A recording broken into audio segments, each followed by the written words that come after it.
केंद्र सरकार में मेरे साथी मंत्री और इसी धरती के संतान सुरेश गोपी जी, जब से मैंने इस आपदा के विषय में सुना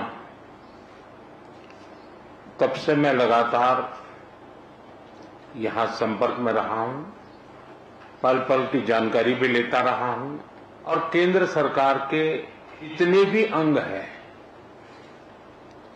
जो भी इस स्थिति में मदद हो सकते हैं उसको तुरंत मोबिलाइज करना और हम सब मिलकर के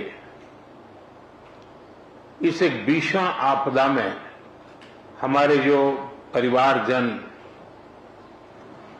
इस समस्या में घिरे थे उनकी सहायता करना, ये त्रासदी सामान्य नहीं है। सैकड़ों परिवार के सपने उजड़ गए हैं।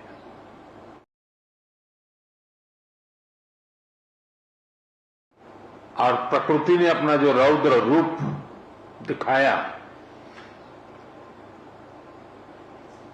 मैंने वहां जाकर के परिस्थिति को देखा है। मैं रिलीफ कैंप में भी इन पीड़ित परिवारों से मिला हूं जिन्होंने एक्चुअली उस समय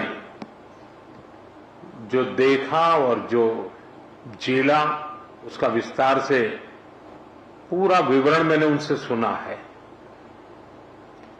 मैं अस्पताल में भी उन सभी मरीज से मिला हूं जो इस आपदा के कारण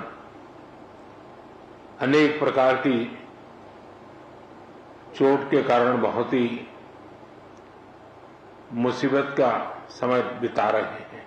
इस संकट की घड़ी में यहां के पीड़ितों के साथ हैं। सरकार को जो कल मैंने हमारे इंटरनल मिनिस्टर्स की जो कोऑर्डिनेशन की टीम थी उनको भी यहां भेजा था। वो कल माननीय मुख्यमंत्री जी से मिले थे, आपके अधिकारियों से मिले थे। मैंने एक ऐसी आपदा को बहुत निकट से देखा हुआ है, अनुभव किया हुआ है। 79 में, आज से 40-45 साल पहले की बात है, गुजरात में मोरबी में एक अर्थन डैम था और भारी बारिश हुई और डैम पूरा नष्ट हो गया। और आप कल्पना करें, वो डैम बहुत बड़ा था, मच्छू, वो पूरा पानी, और मोरबी एक शहर है, उसमें घुस गया और 10-10, 12-12 फीट पानी था पूरे शहर में। 2500 से ज्यादा लोग उसमें मृत्यु हुई थी।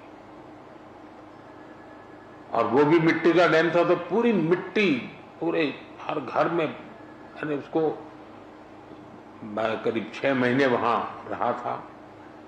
तो मैं भी अंदाज कर सकता हूं कि जिस समय ये परिवार के परिवार मड़ में बह रहे होंगे तब वो कितनी बड़ी कठिन परिस्थिति रही होगी। और उसमें भी जब कुछ लोग जान बचा करके निकले हैं, उनको देख करके लग रहा है कि ईश्वर ने कैसे उनकी कृपा की, उनको बचा लिया। तो मैं इन परिस्थिति को भली भांति अनुमान लगा सकता हूं और मैं आपको विश्वास दिलाता हूं कि देश और भारत सरकार कोई भी कसर नहीं छोड़ेगी। जिसे ही डिटेल आपकी आएगी, चाहे आवास की बात हो, चाहे स्कूल बनाने की बात हो, चाहे रोड के इंफ्रास्ट्रक्चर का काम हो, इन बच्चों के भविष्य के लिए कुछ व्यवस्थाएं करने की बात हो, जैसे ही डिटेल बन करके आपकी तरफ से आएगी, हमारी तरफ से पूरा सहयोग रहेगा, ये मैं आपको विश्वास दिलाता हूं। और मैंने स्वयं ने, मन मेरा भारी था क्योंकि, लेकिन मैं नहीं चाहता कि मेरा आने के कारण यहाँ के रेस्क्यू ऑपरेशन और रिलीफ एक्टिविटी में कोई रुकावटें हो। लेकिन आज मैंने पूरे विस्तार से सारी चीजों को देखा है और जब फर्स्ट हैंड इंफॉर्मेशन होती है तो निर्णय करने की भी सुविधा रहती है। और मैं आपको फिर से एक बार विश्वास दिलाता हूं, मुख्यमंत्री की जैसी अपेक्षाएं हैं, वो सारी अपेक्षाओं को पूरा करने में भारत सरकार पूरा प्रयास करेगी। धन्यवाद जी।